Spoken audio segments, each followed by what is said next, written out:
All right, let's dive in with a quick preview of the 2025 World Indoor Championships going down in Nanjing, China. It's going to be going down, starting Friday, Saturday, Sunday, but, tonight, U.S. time, it's already going to be kicking off. So, going to talk about some of the sprints, the jumps, the hurdles, some of the high-profile events, at least on my end, that I am definitely going to be looking forward to. And let's dive right into it, man. 60-meter dash. This is where we have...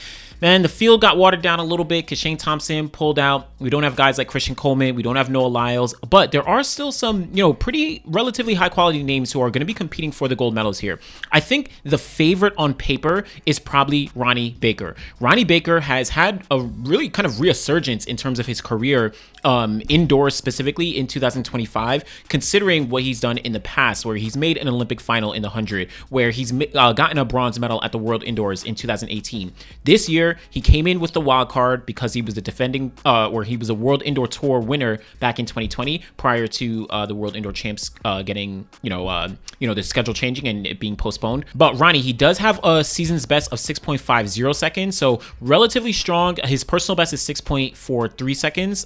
6.40. It's right here.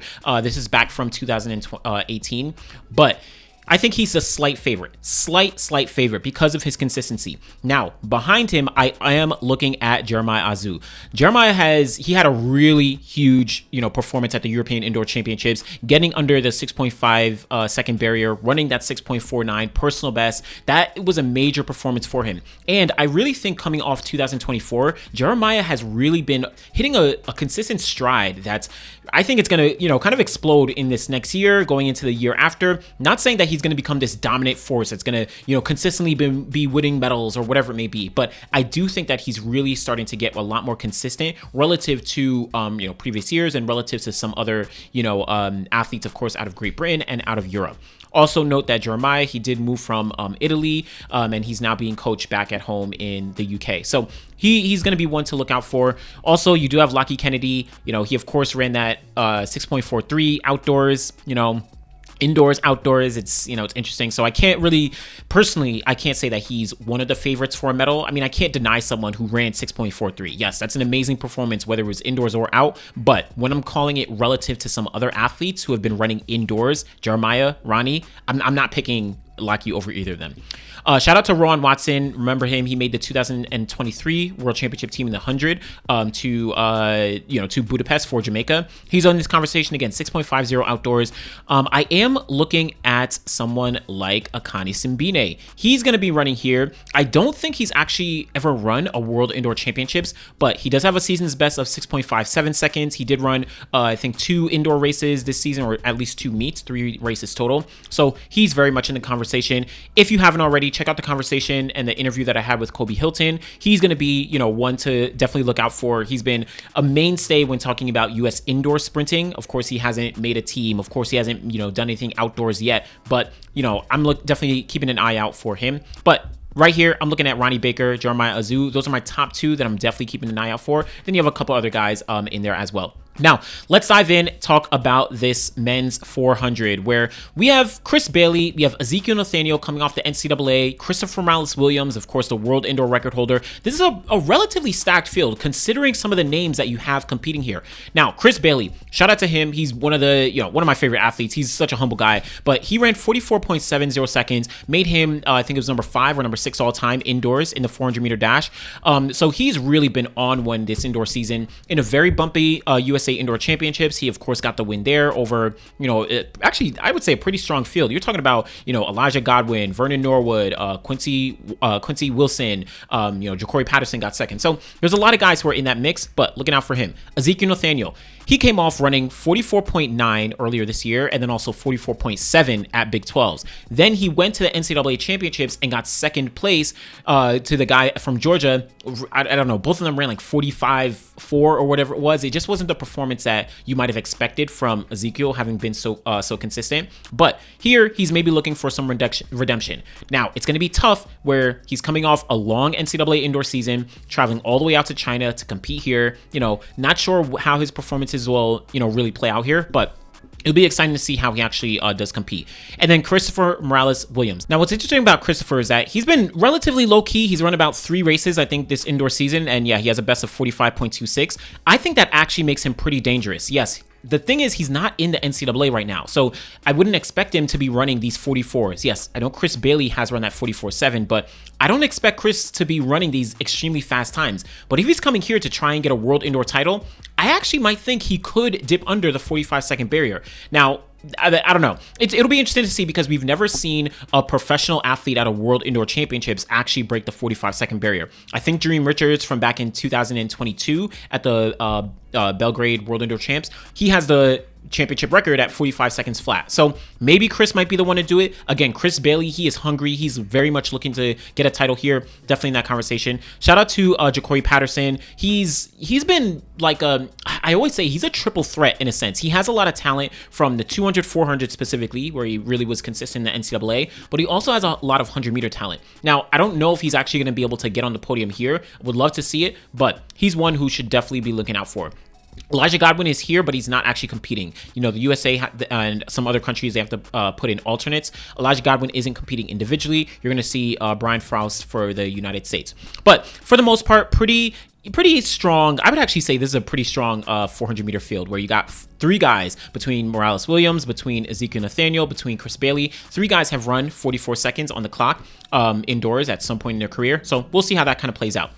Now, let's dip down to the men's 60-meter hurdles. The conversation starts and ends with Grant Holloway, the GOAT of the 60-meter hurdles. I spoke about it last year after he won the World Indoor gold medal, his second one. I was trying to make the case that he should be in the conversation with a Ryan Krauser and with a Mondo Duplantis in terms of his consistency and his ability to essentially dominate and break world records and win all these gold medals, right? He, of course, is a GOAT. Outdoors, I think maybe that's something I'll dive into at one point. I think he's probably the GOAT outdoors as well. Obviously, it gets tricky because you have athletes like an Alan Johnson, like whoever. And of course, you know, Grant doesn't have the world record, but I mean, he's too dominant. So conversation starts and ends with Grant Holloway here. Now, behind him, you do have some guys who are very much in the conversation to, you know, put down some strong performances, right? You're talking about Jakub Zeminski, apologize for the pronunciation, but he's already run 7.39 seconds indoors this year. Very strong performance from him. So again, I'm not talking about challenge Grant Holloway. Grant Holloway is not going to be challenged here, but you want to see who can actually, you know, what's going to pan out behind Grant Holloway. So he's definitely going to be in the conversation. You also have William Belosian from France. He's been pretty consistent throughout the World Indoor Tour this year. He, I think, was the World Indoor Tour winner, so he's, of course, going to be in there as well. Shout out to Cameron Murray. He had a strong USA championship, getting second place at USA Indoor, so he's in the conversation. Jason Joseph is always one who's, you know, definitely going to be there. Juxing Liu, apologize for the pronunciation, from China, you know, 747. So there's a couple guys, but again, conversation starts and ends with Grant Holloway. I don't know if we should expect anything too crazy in terms of times, but I mean, it'd be, you like, if you put your money on anyone else except for Grant Holloway, you're wild. So yeah, I'm gonna dip over to the women's 60-meter dash, and then I'm gonna flip back over to the field events. But women's 60, I actually am very excited for this women's 60-meter dash, where you're gonna have a lot of women who are, you can call them 60-meter dash specialists, but of course coming over from the European Indoor Championships to really compete with some of the best here. So Zeynab Dosso, European Indoor Champion, 7.01 seconds. Last year at World Indoor, she was the bronze medalist in the 60, behind Julian Alfred, behind Iwa Swoboda. So Zeynab, I think she probably is the slight favorite for me here. The slight favorite because just across the board, she's displayed the most consistency relative to any other woman, whether it is against women in the women in Europe, or the women who will be competing here from the United States or anywhere else in the world. So Zeynab Dosso, she's my slight favorite, of course, the world leader, looking to see if she's able to dip under that 7-second barrier. And then Mujinga Kambunji, 2022 World Indoor Champion in the 60, personal best of 6.96 seconds, 7.02 season's best, finishing second place to Zeynab at the European Indoor Championships. She, I think, is going to give Zeynab the most competition in this race because she has the most experience, because of course she has the fastest personal best in this field. And I really do think that Mujinga did not want to lose that European indoor title. So I'm excited to see how she plays out here. She wants to get back on the podium, didn't compete indoors last year. Let's see how that plays out. Patricia van der Weeken, she got third place at European indoors, 7.06. She's been having a consistent progression in terms of her performances year in, year out. She got 7th place at the World Indoor Championships last year. So she's looking to maybe get on the podium. Iwa Swoboda, silver medalist from the World Indoors last year, only behind Julian Alfred. She, of course, didn't get on the European indoor podium, and I think she might want some revenge from that. Now, it's, of course, challenging to parse out. This is just another replay of European indoors. Like I said, all these women are going to be here. How is it going to translate outdoors? That's another conversation, but we'll see how the 60 meters actually does play out. Also, keep a lookout for some other women. Amy Hunt is one who I am very, very much keeping a lookout for. Of course, from Great Britain, she's been a part of the Great Britain 4x1s over the past couple years. She, with her 7.09, she's very much in the conversation here. I don't know. I'm talking about podium because this field is relatively wide open, but it's competitive. But look out for Amy Hunt. Also, the Jamaicans here, Joanne Williams, and Natasha Morrison, both of them having run times outdoors. So kind of hard to parse out, but we'll see how that plays out. A couple of the American women, right? Celera Barnes, this is her second World Indoor Championships, right? She ran last year, made it to semis, didn't make it into the finals at Glasgow last year. Also, you do have Makai Briscoe, 2022 silver medalist at the World Indoor Championships. So in that conversation, Zoe Hobbs, don't sleep on Zoe Hobbs. Do not sleep on Zoe Hobbs. We'll see how that plays out. But women's 60, let's dive over to that 400. Man, we have so few entrants here. 15 athletes in the women's 400. It's like, come on, man. It's World Indoors. But Henriette Jager, she finished second place okay. So now I'm actually just realizing this now. So Lieke Klaver is not competing here. Didn't even realize it until I'm, cross-checking these start lists. So that opens the door for someone else to at least get on the podium. But look at that top three. I think this is where the solid podium is probably going to come from, in my opinion. But Henriette Jager, she, of course, has the world lead she has the number 2 time in the world, 50.44 seconds behind Lieke Klaver's 50.3. So I don't know if she's the favorite, though. I think Alexis Holmes, considering her experience, considering that she's a bronze medalist from last year, only behind Femke Bol and Lieke Klaver, but she hasn't gone up against Henriette Jager. I will say, last year at the Olympic Games, Alexis did beat out Henriette Jager in that Olympic final. So on paper, she's maybe a better athlete, but I think it still will be very close. But then I might actually think that Amber Anning could be the slight favorite here. I think that she is the slight favorite here because she, of course, has run 50.57 seconds this year. Last year, while she was at Arkansas, she ran 50.43 indoors, but she missed out. She was DQ'd in the heats of the European Indoor Championships. I think that she is hungry, she is fired up, and she wants to get on that podium. So we'll see. I think Amber Anning is a slight favorite. Then between Alexis and Henriette, I'll probably give it to Alexis, just a slight edge because she does have that experience, got the bronze medal last year. So we'll see how that kind of plays out, but really interesting with the women's 400. Now, 60-meter hurdles is also a very competitive race. Maybe, Titaji Kumbunji, she just ran 7.67 seconds to almost break the world record indoors. So Devin Charlton last year set the world record at the World Indoor Champs running 7.65.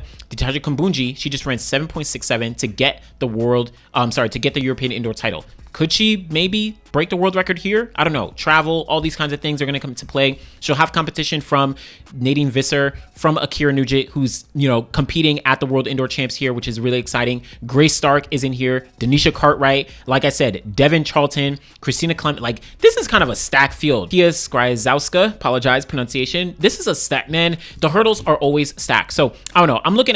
I'm probably looking at Ditaji as the favorite here because of her consistency, because of her abilities here. But I do like Akira Nugent and Grace Stark. Both of them are very, very strong competitors, and I like their consistency. But don't sleep on Devin Charlton. Don't sleep on Nadine Visser. Don't sleep on some of these women. So we'll see how that plays out. But let's circle back. Going to talk about some of these field events very, very quickly. One of them, I have to give a shout out to my triple jump.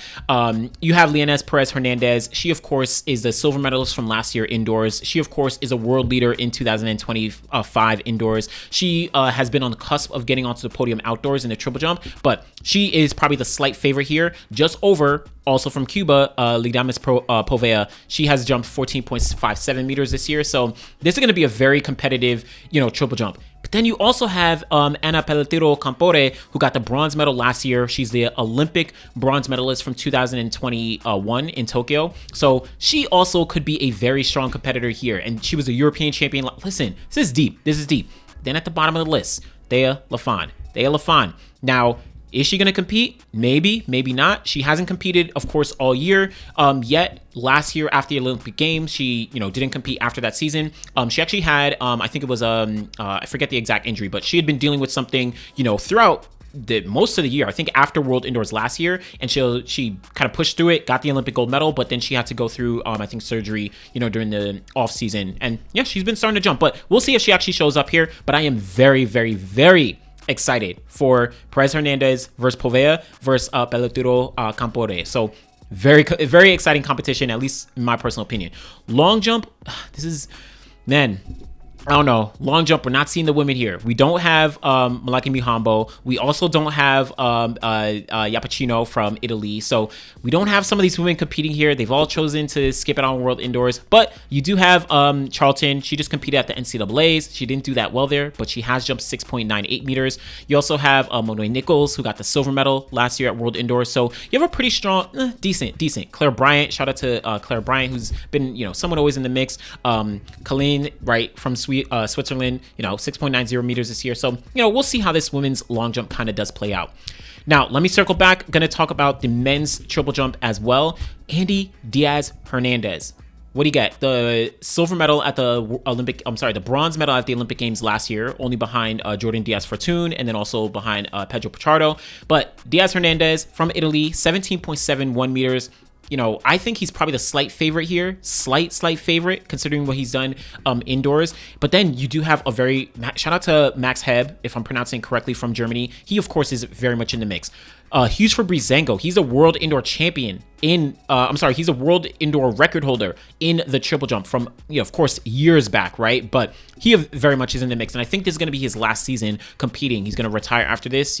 He's been a mainstay. Shout out to Hughes Fabrice Zango. Then you have some other guys, right? Lazaro Martinez is always one in the conversation. Shout out to Will Clay. He's a former world indoor champion from back in 2012 and 2018, I think, 2 times. So you have some really strong guys. Jordan Scott from Jamaica. So looking forward to this triple jump.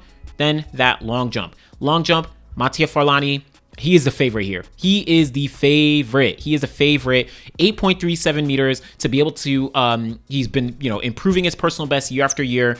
I'm excited to see what he's able to do here. Is he able to go a little bit farther? Is he able to get into the 8.4s? Who knows? But Mattia Farlani, he's very much in that conversation. Tajay Gale. Jamaica has a very strong contingent here. You're talking about Tajay Gale. You're also talking about, I think they have Wayne Pinnock is here. So they have a pretty strong field of athletes competing for Jamaica. Then you have Miltiades Tenteglu. Tenteglu is in this field. Marquise Dendy, what, 2016 World Indoor Champion, I think? Someone in the comments could fact check me, but he's, of course, in this conversation. Yes, some of these guys haven't been jumping as far over the past couple years or even this season, right? Wayne Pinnock has not jumped, indoors or outdoors all this year, but we could see some great competition. Shout out to Will Williams. Will Williams is a sleeper. Yes, I know him. He's so dope. He's been fighting and grinding for years, but listen, Will Williams can get on that podium. I'm rooting for him. I'll be honest. I'm personally rooting for him. And then Simon Ehammer, he's been, great multi-eventer and long jumper. So he's going to be one to, really look for a spot on that podium. So that's just my overall